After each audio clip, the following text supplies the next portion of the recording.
Very frustrating. Incomprehensible what's going on here. I don't understand what the problem is, why it keeps doing this.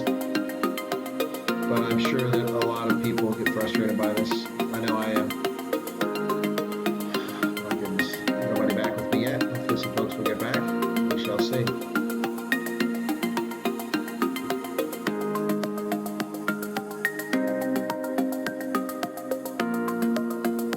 Fourth time. There we go. All right. Somebody made it back. All right. Gosh, bless it. Okay. Yeah. Wow.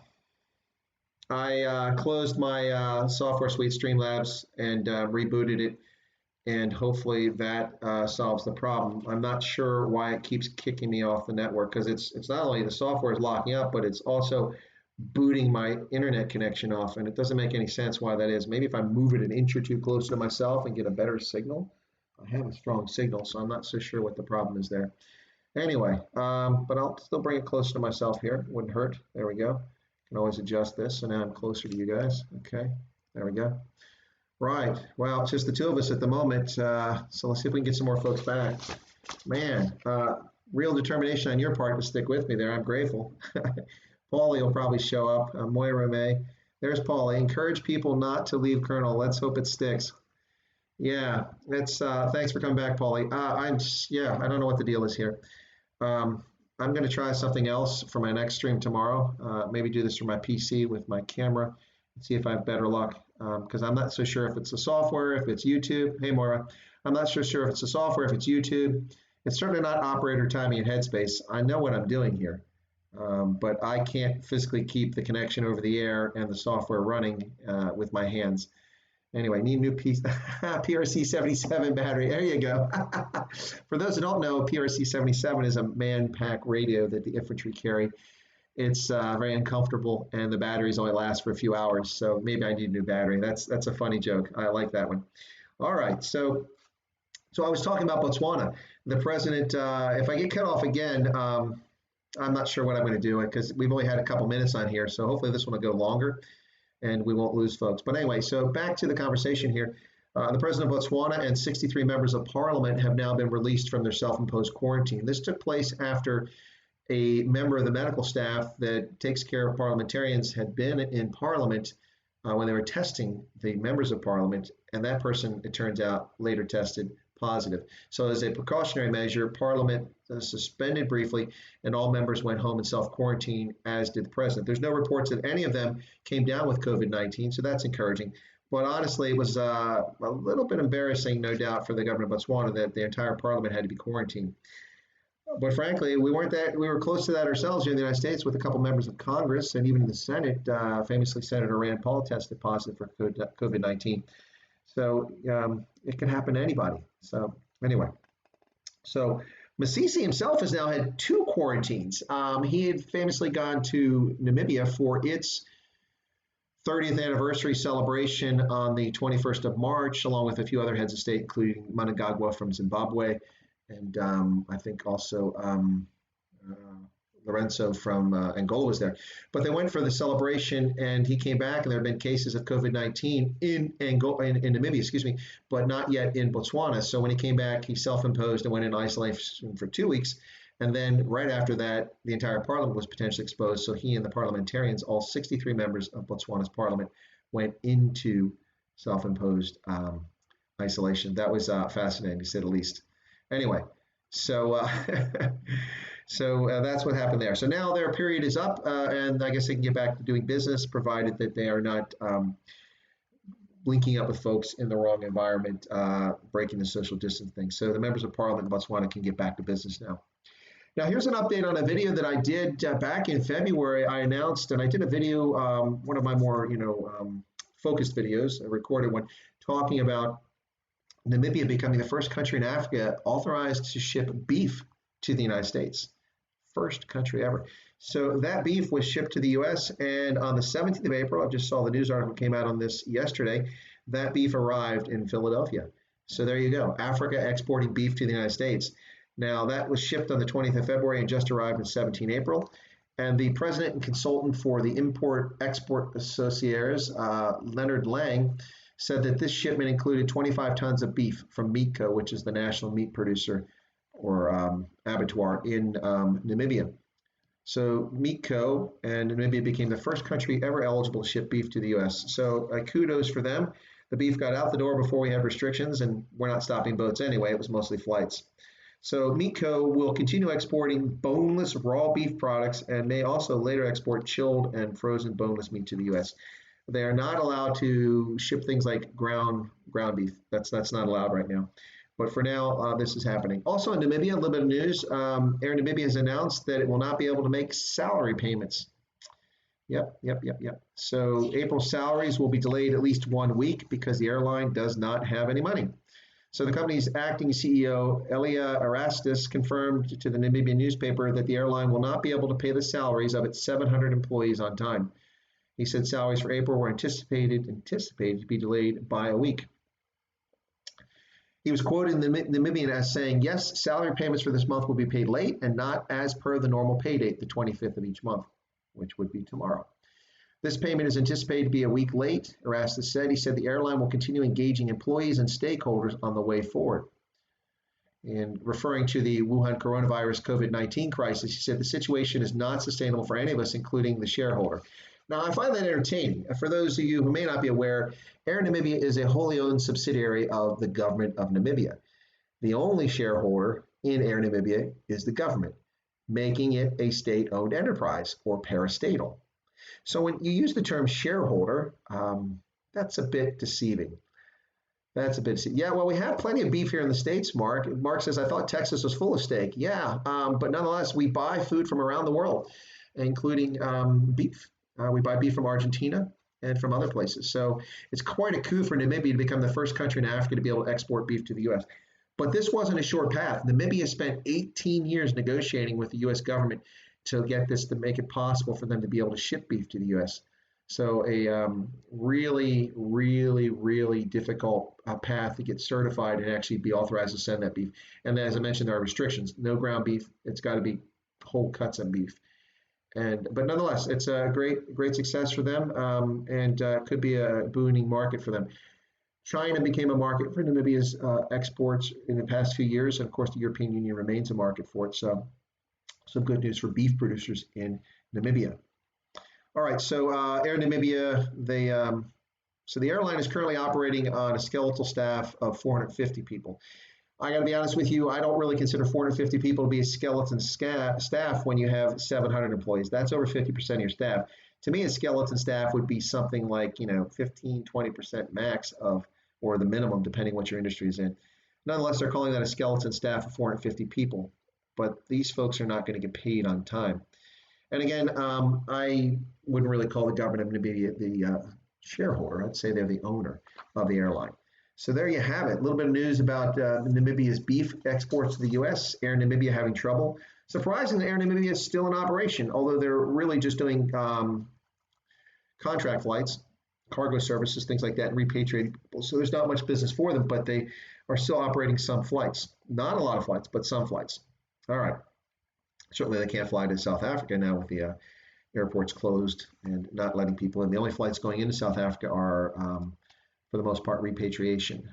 Now, some of the flights taking place in Africa, particularly by Ethiopian Airlines, are donated medical supplies, personal protective equipment, surgical masks, COVID-19 test kits that came from Jack Ma in China, among other things. So there is a little bit of flying going on in Africa, but not much.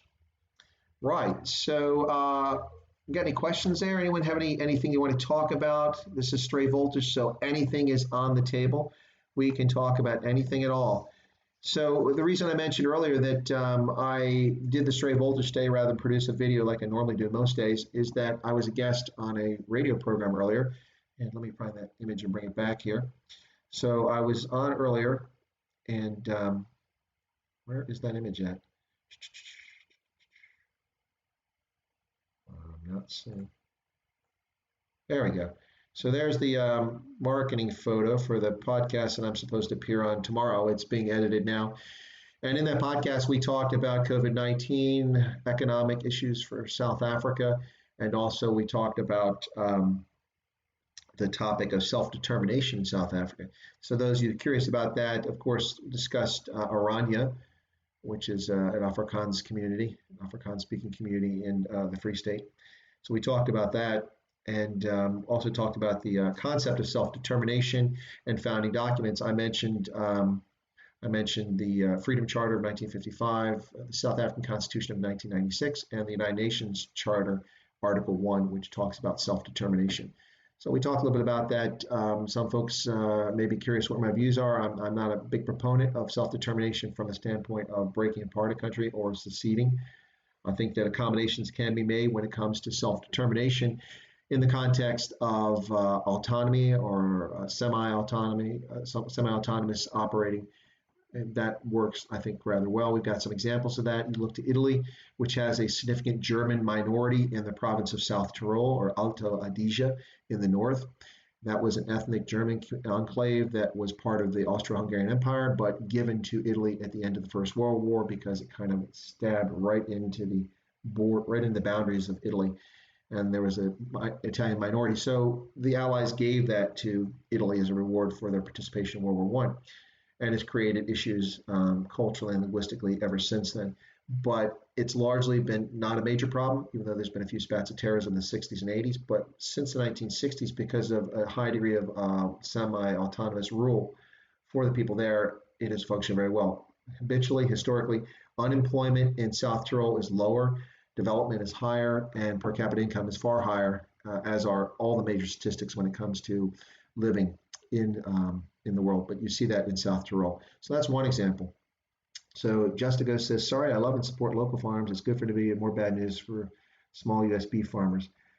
Well, yeah, I suppose. But if your beef is better quality or if it's less expensive, then you should be able to compete in the marketplace. When I was in high school, I was a dairy farmer. We had Jerseys primarily, but a couple Guernseys and Holsteins, but mostly Jerseys, 17 acres, rather small operation, but I ran it all myself as a high school student. And we sold milk for $1 a gallon back in the late 70s and the early part of the 1980s. And at the time, you could purchase milk in the grocery store, Kroger's in Ohio, and others. But you could go to the grocery store and milk was $2, $3, sometimes $4 a gallon. We were selling it for $1 a gallon and making a profit. Small scale farming. So yeah, I get Justigos's point. Circumstances, I guess, are what matter there. So anyway, and if we claim to be a free market, but then we close our markets, that's not really honest. As long as the trade is fair, and they're, unlike China, which will ship things here, but then they put ridiculously high tariffs or informal barriers on our exports to China to prevent us from penetrating their market. As long as you're not doing something like that, I don't really have a major issue with it. Now, I do understand small economies and small countries and also micro segments of an economy, which are adversely affected by being flooded by goods or products from another country and the impact that has. So yeah, I'm sympathetic to that. So SAA, bankrupt or grounded? SAA is bankrupt. They're in receivership and operating under bankruptcy protection. But because the government refused to give them another handout, another bailout, they asked for 10 billion rand this time just to get them through April and May. The government said, no, we don't have the money for that. That's it. We're not supporting this anymore. Because that happened, now what's happening is those who are responsible for managing it and bringing it out of bankruptcy or receivership have said that they have little option but to unwind the airline, break it down, get rid of it, or liquidate it outright. And I think liquidation is what's really going to happen here. And I think that's probably the best approach, to be honest. So I meant to put this photo up earlier. So there you go. There's one of the planes from Air Namibia. So it's SAA by all intents and purposes, but it's not grounded. The airline is not grounded. South African Airlines is still operating. It's operating charter flights, particularly for repatriating South Africans, although I have no idea how many flights that is, if there's many at all. So repatriating people to South Africa. And then it's also still operating cargo services, which is not an insignificant factor for them. It matters. But since they can't fly internationally beyond the repatriation, it really puts a serious crimp on South African Airlines. There's no way they'll survive this. The government of South Africa simply doesn't have the money to save them. They have no choice but to sell them off and pay their creditors. And that is coming. It's just a question of how long before we see that take place. Right. So Paulie says, did you see the promised cash from the USA to South Africa announced by Banana Marks? Lana Marks. No, I did not. She mentioned $26 million or something like that. Now, I should mention that I did a video previously on U.S. assistance and comparing this to other generosity and largesse in the face of COVID-19 around the planet, because the U.S. is not pointing out to the world what it's doing. For instance, we had given $508 million in relief assistance for COVID-19 and for refugee assistance and things like that in the first few weeks after the U.S. went into a lockdown. Meanwhile, China, through Jack Ma, giving money out of his pocket, had donated a small amount in dollar terms, but had garnered all the press. And so I talked about that. Now that $508 million has been topped up in the past few days by an additional $282 million. So now we're talking nearly $800 million, approaching $1 billion in direct cash assistance from the United States government to countries around the world. Now, that 26 million that Paul is, I think it's 26 million that Paul is talking about, I think is in addition to what South Africa is already getting from the U.S. So hopefully that would be the case. Comments made by the Minister of Finance today that the potential ending of one airline may be the beginning of a new improved. Yeah. Well, the odds are there'll be a new airline called South African Airways. They'll probably do that, but they shouldn't. They should break it apart, and they should stop trying to maintain a state-owned enterprise and let it operate as its own entity. Just my thoughts, my views on it. So I think that's what really needs to happen. We've seen that the ANC, compared to the National Party seem to be able to manage state-owned enterprises, even though I'm not an advocate of state-owned enterprises. By and large, Sasol, Eskom, South African Airlines were all profitable, even under sanctions and apartheid. They all operated and were not a burden on the taxpayer or society. But under the African National Congress's approach to parastatals, state-owned enterprises, these things are by and large just dead weight and weighing on the country and draining the public purse. So my recommendation, as I mentioned, sorry, I'm not hawking my videos, but I mentioned in a previous video, South African Airways, let's fix this mess. That was before the COVID-19 restrictions. I gave 5 different approaches, things that must be done to save the airline. Well, now it can't be saved. I think it should be broken apart, its assets sold off, and then reformed, what's left of it, reformed as a new airline. And South Africa ought to look for something unique rather than calling South African Airways, because South African Airways has a rather nasty stench attached to it because of the last decade of its underperformance. So, Blues Pixie, do the countries giving cash realize it could get stolen? Isn't it better to put foreign aid in a private fund somehow? That's a good question. And actually, I would argue that there's a lot of merit to your point there, that what should probably happen with assistance like this direct cash assistance, is that if there's a fund created in a country, like South Africa has these sorts of funds, you have Johan Rupert created a fund, and there's others, that the money go into there so that it can't be pilfered by state officials. And I'm not just talking about South Africa, I'm talking about other places as well. I don't think that, I'm not aware of any conditions we're putting on it. Now, some of this stuff is directly targeted for the medical sector, some of this assistance, so it just depends on what's happening. But the bottom line is that even though the U.S. is giving now over $800 million to our friends, partners, and allies around the world to help them deal with the immediate crisis of COVID-19, it's just a drop in the bucket, folks. I saw that one of the banks in South Africa gave an updated assessment of this quarter's GDP. They say that South Africa's GDP will contract nearly 27% in this quarter. Wow. Now, I'm not at all surprised by that. With most of the country locked in their homes and only essential people allowed to move about, no one staying in game lodges, people not flying from place to place, people not going to rugby matches or football matches, and you name it, plays, movie theaters, all these other things. How could the economy not contract more than the 6% that the IMF is predicting? That's insane. It's going to be much more. So I think that's a more accurate perception. Is at least 1 quarter contraction for this quarter. Probably for the year, we could expect to see a major contraction in the South African economy. And this comes at a very bad time for South Africa. Absolutely horrible time. So Justin Go says, from an American point of view, what do you think is going to happen between the USA and China beginning shooting match? No, but shooting or shouting match? Well, we've got a shouting match already. I don't think we're going to have a shooting match between China and the US. It's in neither country's interest to raise our disputes to that level. What is going to happen, I think, and this is very much contrarian to what a lot of other people are saying. So pay attention. You heard it here. I don't know if this is first, but this is certainly my thoughts and not from some of the smart people who work in Washington, these other places. But I'm going to tell you this. China, contrary to what people are saying, China is going to come out of this dramatically weakened. China is now a well-deserved, or in some cases unfairly targeted, scapegoat for a lot of the ills taking place around the planet today.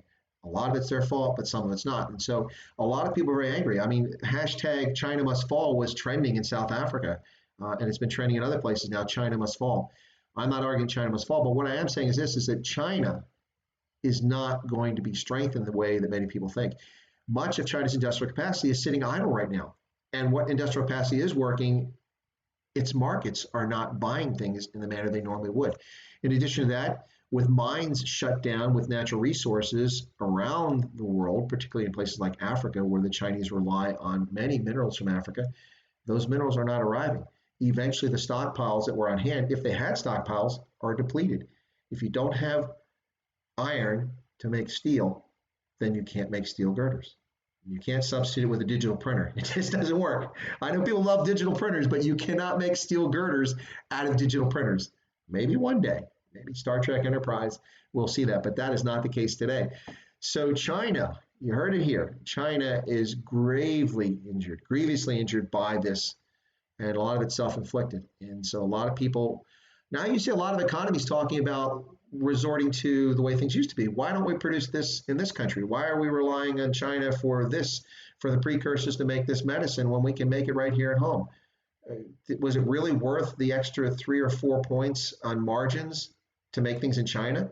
Is it really worth that when now we've lost strategic advantage? And that's an issue that's taking place around the globe, not simply in the United States. Everyone's affected by this. We've all